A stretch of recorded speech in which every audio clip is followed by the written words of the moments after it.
پشتو کا سلام۔ حورم کو گھر میں داخل ہوتے دیکھ زری بیگم نے اسے دیکھ کر محبت سے کہا، جس کا جواب اس نے بھی مسکراتے محبت سے دیا۔ کر لیا تم نے خریداری؟ زری بیگم اس کے آگے پانی کا گلاس کرتے بولی، جس کو حورم نے بغیر وقت لگائے پکڑ لیا۔ مورے کر لیا۔ لالا کہاں ہے؟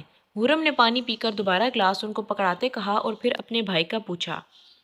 لالا یہاں ہے لالے کی جان۔ اس کے پاس ہی صوفے پر بیٹھتے اس نے حورم کو سینے سے لگاتے کہا، لالا تم کو پتہ ہے میں تمہارے لیے پرفیوم لایا ہے، اس کا خوشبو اتنا پیارا ہے کہ تم کو بھی پسند آئے گا۔ حورم شاپنگ بیگ میں ہاتھ ڈال کر اس میں سے پرفیوم کی بوتل اٹھاتے ہوئے کہا، جبکہ ایک بار پھر اس کا خوشبو کو پیارا کہنا دلاور کو ہنسی دلا گیا۔ حورم نے نہ سمجھی سے اسے ہنستے دیکھا۔ کیا ہوا، تم ہنس کیوں رہا ہے؟ حورم نے مشکوک نگاہوں سے اسے دیکھتے کہا تو دلاور نے اپنی ہنسی روکی اور اسے دیکھا جو کڑے تیوروں سے اسے دیکھ رہی تھی۔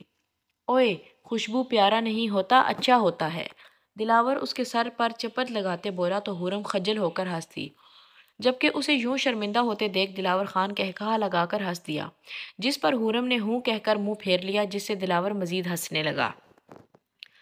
ابھی وہ کچھ اور کہتا کہ یکدم جہانگیر خان لاؤنج میں داخل ہوا۔ السلام علیکم ابو، حورم اور دلاور نے کھڑے ہوتے ادب سے سلام کرتے کہا، جس کا جواب انہوں نے روبدار لہجے میں دیا اور ایک سائیڈ پر صوفے پر بیٹھ گئے۔ ان کے بیٹھتے ہی حورم اور دلاور بھی بیٹھ گئے۔ کیا کر رہا ہے تم لوگ؟ جہانگیر خان اپنی شال درست کرتے ہوئے کہنے لگا۔ ان کی اس بات پہ دلاور نے مسکراہٹ دبائی اور معنی خیز نظروں سے حورم کو دیکھا۔ کچھ نہیں ابو، وہ حورم میرے لیے پرفیوم لے کر آئی ہے، جس کا خوشبو بہت پیارا ہے، دلاور نے ہنستے ہوئے کہا، جبکہ حورم کب سے اسے گھوری جا رہی تھی۔ دلاور کی بات پر جہانگیر خان بھی ہنس دیے۔ اوئے آ جاؤ سب، کھانا کھا لو۔ اس سے پہلے کہ حورم کچھ کہتی، زری بیگم لاؤنج میں آتے ہوئے بولی، ویسے خوشبو تو بہت پیارا ہے۔ دلاور لب دانتوں میں دبائے اسے تنگ کرتے ہوئے بولا، ابو اسے دیکھے نا۔ حورم تنگ آ کر چیخ کر بولتی پیر پٹکتی وہاں سے واک آؤٹ کر گئی، جبکہ دلاور خان اور جہانگیر خان بھی ہنستے اس کے پیچھے چل دیے۔ دعا اس وقت حورم کے گھر کے باہر کھڑی تھی۔ زری بیگم نے اسے آج گھر بلایا تھا کہ کافی وقت ہو گیا تھا وہ آئی نہیں تھی۔ حورم سے دوستی کے باعث وہ ان کے گھر آتی رہتی، جس سے زری بیگم کو اس سے کافی اٹیچمنٹ ہو گئی تھی۔ وہ اسے بالکل اپنی حورم جیسی لگتی تھی، پیاری نازک سی۔ دعا نے ہاتھ اٹھا کر دروازے پر دستک دی، جو کہ کچھ ہی دیر میں کھل گیا۔ دعا نے نظر اٹھا کر جب دیکھا تو سامنے دلاور کو کھڑے پایا۔ دونوں ہی کی دھڑکنیں بے ترتیب ہو گئیں، ایک ہی دھن گانے لگی۔ دلاور نے اسے دیکھ کر فوراً نظریں جھکا لی اور ایک طرف ہو کر اسے جگہ دی تاکہ وہ اندر آ سکے۔ اس کے ہٹتے ہی دعا جھجکتے ہوئے اندر داخل ہوئی۔ کیسی ہو تم؟ دلاور نے نظر جھکاتے کہا کہ اس کا ابھی کوئی حق نہیں تھا کہ وہ نظر اٹھا کر اسے دیکھے۔ میں ٹھیک، آپ کیسے ہیں؟ دعا نے دھڑکتے دل سے جواب دیا۔ نظریں اس کی بھی جھکی تھیں، اس کی ہمت نہیں ہوتی تھی کہ وہ اس کو دیکھے۔ اس سے پہلے کہ دلاور جواب دیتا حورم آ گئی۔ او ماڑا دعا، تم آ گیا؟ وہاں کیوں کھڑا ہے، اندر آؤ نا، حورم نے اسے دروازے کے پاس ہی کھڑے دیکھ کر کہا۔ تو دعا فوراً ایک آخری نظر دلاور پر ڈال کر اندر کی جانب چل دی حورم کے ساتھ۔ پیچھے دلاور اس کی پشت دیکھتا ٹھنڈی سانس بھر کر رہ گیا۔ مورے، میں اور دعا نہ قریب والے پارک میں جا رہا ہے، ٹھیک ہے، جلدی آ جائے گا ہم۔ حورم دعا کا ہاتھ پکڑ کر جاتی ہوئی اونچی آواز میں اپنی ماں کو اطلاع دیتے ہوئے بولی، ٹھیک ہے لیکن خیال سے جانا۔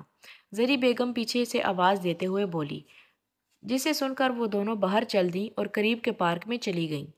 ماڑا یہاں نا مجھ کو بہت اچھا لگتا ہے، حورم پارک میں رکھے بینچ پر بیٹھتے بولی۔ دعا اس کی بات پر دھیرے سے ہنس دی۔ مجھے بھی اچھا لگتا ہے، اچھا تم بیٹھو، میں ذرا یہ قریب کی شاپ سے کچھ لے آؤں۔ دعا اس کا گال کھینچ کر بولی۔ حورم نے اس کی بات پر سر ہلایا تو دعا اٹھ کر چلی گئی۔ اتنا اچھا لگ رہا ہے آج اتنے دن بعد پارک آ کر، آریان پارک میں داخل ہوتے ہوئے خود سے بڑبڑا کر بولا، مگر نظر جب سامنے بینچ پر بیٹھی ہستی پہ گئی تو ہوش اڑ گئی۔ سامنے ہی حورم کو دیکھ کر دل بھنگڑے ڈالنے کو ہوا۔ ہائے اللہ، آج اتنا مہربان بھی مت ہوں کہ زندہ ہی نہ بچوں۔ آریان دل پہ ہاتھ رکھتا محبت سے اس کے بڑی چادر میں چھپے نازک وجود پر ڈال کر بولا اور اس کی جانب بڑھ گیا۔ آریان اس کے ساتھ بینچ پر فاصلے سے بیٹھتا، گلا کھنکارتا اس کو اپنی موجودگی کا احساس دلا گیا۔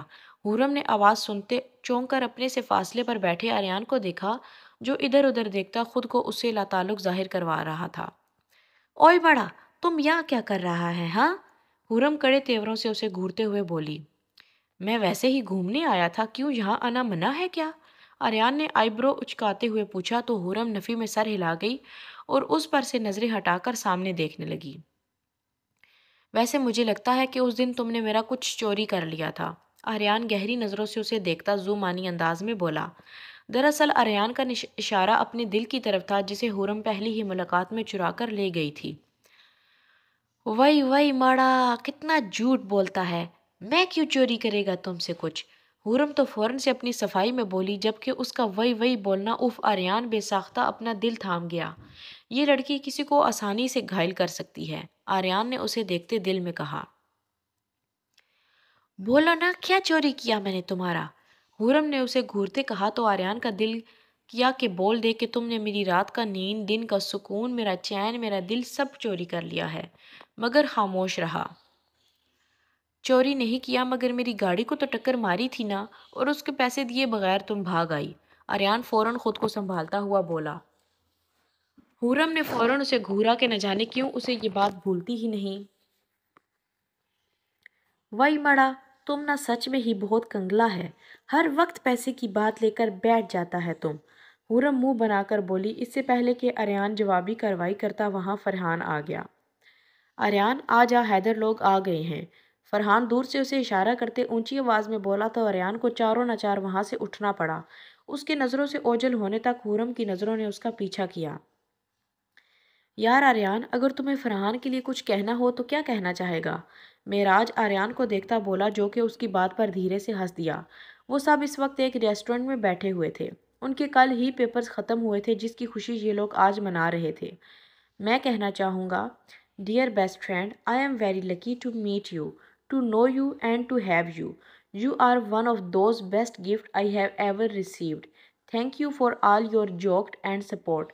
Thank you for being there time of need and you never tired to all of my nonsense and chaos and dramas in life. Thank you for very beautiful and crazy happy moments. I just want you to know that you are so precious to me. Don't forget all about me even when you find new. Aryan نے اس قدر خوبصورت الفاظ پر اس کی آنکھیں نم ہو گئی۔ وہ فوراً اٹھتا آریان کے گلے لگ گیا۔ آریان نے ہنستے اس کے گرد حصار مضبوط کیا۔ ابے میری ایموشنل کوئن، بس کر دے، اب کیا جھرنا بہانا ہے؟ آریان نے اس کی نم آنکھیں دیکھ لی تھی، تب وہ اس کا منہ خوشگوار کرنے کو بولا، جس پر سب ہنس دیے۔ فرحان بھی ہنستا اس سے الگ ہوا۔ یوں ہی دیر تک وہ لوگ باتیں کرتے رہے، پھر مزید کچھ وقت ایک دوسرے کے ساتھ گزارتے وہ سب اپنے اپنے گھر چل دیے۔ میں تو کہتی ہوں اب دلاور خان کا شادی کر دیتا ہے، زری بیگم دلاور خان کی جانب دیکھتے ہوئے بولی تو سب ان کی جانب متوجہ ہوئے۔ دلاور خان نے جھٹکے سے اپنا سر اٹھایا۔ ہاں مورے، یہ تم نے اچھا بات کیا ہے، میں نے تو لڑکی بھی ڈھونڈ لیا ہے۔ دلاور کی شادی کی بات پہ حورم فوراً اچھلتے خوشی سے بولی، جبکہ دلاور خان کی حالت دیکھنے والی تھی۔ مورے، مجھے ابھی شادی نہیں کرنا، دلاور فوراً بولا تو سب نے اس کی جانب ایسی نظروں سے دیکھا کہ بیچارہ ادھر ہی پگھل گیا۔ بتاؤ بیٹا، کس لڑکی کو دیکھا ہے تم نے؟ زری بیگم اب کی بار حورم کی جانب متوجہ ہوتے ہوئے بولی تو وہ فوراً سیدھی ہو گئی۔ دلاور کا دل اس وقت زور و شور سے دھڑک رہا تھا۔ مورے، وہ نہیں ہے میرا دوست دعا، میں اس کا شادی کرواؤں گا اپنے لالا کے ساتھ، حورم خوشی سے بولی، جبکہ دلاور خان کی اٹکی ہوئی سانسیں بحال ہوئیں اور مشکور نگاہوں سے وہ حورم کو دیکھنے لگ گیا، جبکہ جہانگیر خان اور زری بیگم اس کی بات پہ پریشان ہو گئے تھے۔ لیکن بیٹا، وہ لوگ اپنا بیٹی نہیں دے گا کیونکہ ہم پٹھان ہیں، جہانگیر خان بولے تو دلاور خان بھی فکر مند ہوا، یہ تو اس نے سوچا ہی نہ تھا۔ او ماڑا، تم کیوں پریشان ہوتا ہے، ہم کو پورا یقین ہے، ویسے بھی ہمارا لالا میں کوئی کمی تو نہیں ہے۔ حورم ان کو امید کی ڈوری تھماتی ہوئی بولی تو ان سب کے اندر بھی ایک امید کی کرن جاگ گئی۔ او ماڑا دعا، تم سے ایک بات پوچھوں میں؟ حورم دعا کو دیکھتے بولی، جو کہ بک کھول کر اسے گھورنے میں مصروف تھی۔ وہ دونوں اس وقت کالج میں موجود تھے۔ ہاں پوچھو میری جان، کیا پوچھنا ہے؟ دعا اپنے سر کتاب میں سے نکالتے پوری طرح سے اس کی جانب متوجہ ہوتے ہوئے بولی۔ تم کو کیا لگتا ہے، کیا محبت سچ میں ہو جاتا ہے؟ حورم نے اس کو دیکھ کر کہا، جو اس کی بات پر دھیرے سے مسکرا دی۔ محبت؟ سچ کہتے ہیں محبت ہو ہی جاتی ہے، ان دیکھے لوگوں سے، کبھی دھیمے لہجے ستاتے ہیں، کبھی لفظ ہی دل بر بن جاتے ہیں۔ کوئی انجانا اندیکھا دھڑکن بن جاتا ہے۔ دلکش باتیں، ہنستے جملے کسی کی دھڑکن بڑھاتے ہیں۔ محبت ہو ہی جاتی ہے اندیکھے انجانے لوگوں سے۔ مت چاہو لفظ کھو بھی جاتے ہیں، انجانے پرائے ہو ہی جاتے ہیں۔ ایک ٹرانس کسی کیفیت میں دلاور کو سوچتے ہوئے بولی، اس کے الفاظ بہت خوبصورت تھے۔ حورم نے اس کی بات پہ سر ہلایا۔ چلو ماڑا جلدی کرو، ہم کو دیر ہو رہا ہے۔ حورم بڑی چادر لیے تیار سی بیٹھی بولی۔ سب اس کی جلدی پہ ہنس دی۔ دلاور اسے دیکھ کر رہ گیا، اس سے زیادہ جلدی حورم کو تھی۔ وہ سب آج دعا کے گھر اس کا رشتہ لے کر جا رہے تھے۔ دلاور کا دل تو تھا کہ وہ بھی جاتا ان کے ساتھ، مگر پھر جہانگیر خان کے سنانے پر منہ بگاڑتا گھر میں ہی رک گیا۔ کچھ ہی دیر میں وہ لوگ دعا کے گھر پہ ہی موجود تھے۔ وہ سب اس وقت لاؤنج میں بیٹھے ہوئے تھے۔ عصمت صاحب اور نور بیگم بھی ان سے باتیں کرنے میں لگے رہے، کیونکہ حورم کو تو وہ جانتے ہی تھے۔ اچھا تو بھائی صاحب، اس وقت ہم یہاں پر ایک خاص مقصد کے لیے حاضر ہوا ہے۔ جہانگیر سیدھے ہو کر بیٹھتے مدعے کی بات پہ آتے ہوئے بولے تو عصمت صاحب اور نور بیگم بھی ان کی جانب متوجہ ہوئے۔ بھائی صاحب، ہم اپنے بیٹے دلاور خان کے لیے دعا بیٹی کا ہاتھ مانگتا ہے۔ جہانگیر خان بولے تو عصمت صاحب اور نور بیگم نے ایک دوسرے کو دیکھا۔ لیکن بھائی صاحب، عصمت صاحب نے کچھ کہنا چاہا تو جہانگیر خان نے ٹوک دیا۔ دیکھو بھائی، میرا بیٹا تمہاری بیٹی کو خوش رکھے گا، ہم کسی چیز کی کمی نہیں ہونے دے گا، ہم اس کو حورم کی طرح رکھے گا۔ جہانگیر خان دعا کے لیے اپنے لہجے میں محبت لاتے ہوئے بولے۔ ہاں ماڑا انکل، تم ہاں کر دو نا ماڑا، میں کہہ رہا ہے نا دعا میرے ساتھ خوش رہے گا۔ حورم جہانگیر کے چپ ہوتے ہی بولی۔ اس کی بات سن کر سب مسکرا دیے۔ ٹھیک ہے، ہمیں تو کوئی اعتراض نہیں ہے، لیکن دعا، عصمت صاحب بولے تو سب پرسکون ہو گئے۔ او ماڑا دعا کہ تم ٹینشن نہ لو، میں جاتا ہے اس سے پوچھ کر آتا ہے۔ حورم بولی اور اٹھ کر دعا کے پاس چلی گئی۔ کچھ ہی دیر بعد وہ چمکتے چہرے کے ساتھ اندر آئی۔ او ماڑا، میں کہتا تھا نا کہ وہ مان جائے گا۔ حورم خوش ہو کر بولی تو جہانگیر خان سمیت سب بہت خوش ہوئے اور ایک دوسرے کو مبارکباد دی، جبکہ دلاور خان کو گھر میں ایک پل سکون کا سانس نہیں مل رہا تھا۔ وہ بے چینی سے ادھر ادھر ٹہل رہا تھا اور دعا کر رہا تھا کہ وہ سب مان جائیں۔ آریان چل نہ جلدی کر، فرحان اس کے پاس آتا ہوا بولا۔ وہ بھی سر ہلاتا جانے لگا تھا، مگر سامنے کا منظر دیکھ کر ساخت ہوا۔ دل جیسے دھڑکنا بند کر گیا ہو، اس کو آکسیجن کی کمی محسوس ہو رہی تھی۔ بنا پلک جھپکائے وہ سامنے کا منظر دیکھنے میں مصروف تھا، جہاں حورم کسی لڑکے کے ساتھ کھڑی تھی اور وہ لڑکا اس کے ہاتھ میں انگوٹھی پہنا رہا تھا، جبکہ حورم کے چہرے پر مسکراہٹ تھی، ایک الگ چمک تھی اس کے چہرے پہ، ایک الگ چمک اس کے چہرے پہ موجود تھی۔ اس کے لیے وہاں کھڑے رہنا محال ہو رہا تھا۔ وہ فوراً وہاں سے چل دیا، مگر آنکھوں میں یہ منظر بار بار گھوم رہا تھا۔ کیا ہوا؟ کیا کہتا ہے وہ لوگ؟ ان کے گھر پہنچتے ہی دلاور خان بےتابی سے ان کے قریب آ کر بولا۔ اس کی اس قدر پریشانی پر سب نے مسکراہٹ دبائی۔ اس کی آنکھوں میں پلتی دعا کے لیے محبت کو نہ دیکھ پاتا۔ انہوں نے انکار کر دیا۔ جہانگیر خان سیدھے ہو کر بیٹھتے سنجیدگی سے بولے تو دلاور نے جھٹکے سے انہیں دیکھا۔ کیوں کیوں انکار کر دیا؟ دلاور آہستہ آواز میں بولا۔ اس کی تو آواز ہی گم ہو گئی تھی۔ سب کے لیے اپنی مسکراہٹ ضبط کرنا مشکل ہو گیا۔ ماڑا لالا، میں نے تو پہلے ہی کہا تھا کہ وہ انکار کر دے گا، مگر تم نے ہمیں زبردستی بھیج دیا، دیکھو کروا دیا نا بے عزتی۔ حورم افسوس سے بولی تو سب نے ہی اس کی بات کی تائید میں دکھی سا سر ہلایا۔ بیچارہ دلاور تو کچھ بولنے کی حالت میں ہی نہیں تھا۔ مگر انہوں نے انکار کیوں کیا؟ دلاور ایک آخری بار پھر منمنایا۔ اسے سمجھ ہی نہیں آئی ان کے انکار کی وجہ۔ دعا کہتا ہے تم بہت غصہ کرتا ہے، اس لیے میں تم سے شادی نہیں کرے گا۔ حورم بولی۔ سبھی اس کی بات پہ سر ہلایا۔ ابھی وہ اسے مزید تنگ کرنا چاہتے تھے۔ میں کدھر غصہ کرتا ہے؟ مورے میں غصہ نہیں کرتا نا، دلاور خان بولتا۔ آخر میں بچوں کی طرح اپنی ماں کو دیکھتا منہ بنا کر بولا۔ ان سب سے اب مزید برداشت نہ ہوا، تبھی اس کی بات پر تینوں کہا لگا کر ہنس دیے۔ دلاور نے ناسمجھی سے انہیں یوں ہنستا دیکھا۔ کیا ہوا، تم لوگ ہنستا کیوں ہے؟ دلاور سوالیہ نظروں سے سب کو دیکھتا ہوا بولا تو سب نے انہیں بتایا کہ انہوں نے ہاں کر دی۔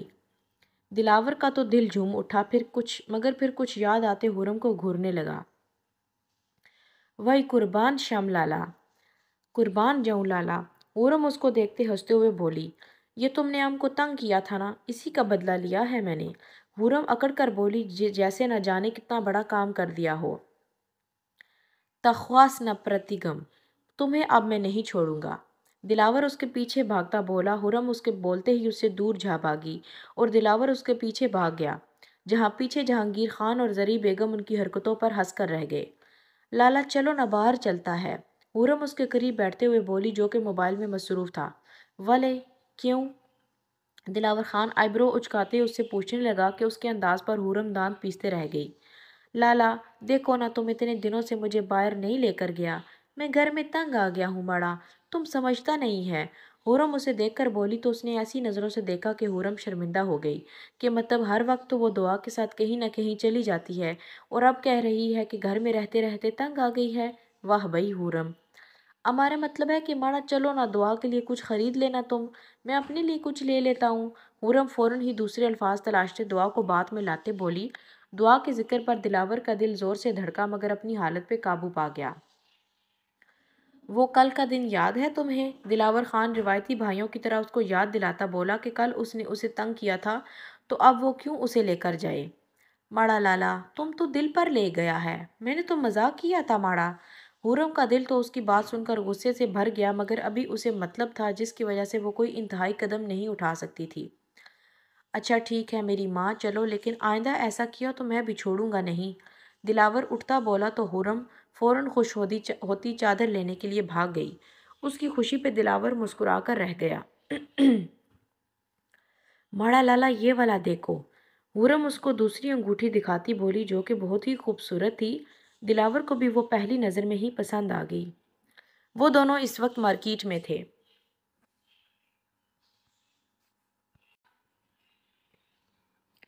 ہاں یہ اچھا ہے مگر مجھے تو اس کا سائز ہی نہیں پتا۔ دلاور پہلے خوش ہوتا پھر بعد میں اداس سا بولا۔ حورم کو اس پہ ٹوٹ کر پیار آیا۔ وہی مڑا تولی خفکی کا کے، مڑا تم کیوں خفا ہوتا ہے؟ حورم اسے دیکھ کر بولی جس پر دلاور نے اسے دیکھا کہ اب مہارانی کیا بات کرے گی۔ ماڑا اس کا اور میرا سائز ایک ہی ہے، تم میرے ہاتھ میں چیک کر لو۔ حورم اپنا ہاتھ اس کے آگے کرتے بولی تو دلاور خان نے بڑی پیار بھری نظروں سے اسے دیکھا کہ آج کام آ ہی گئی۔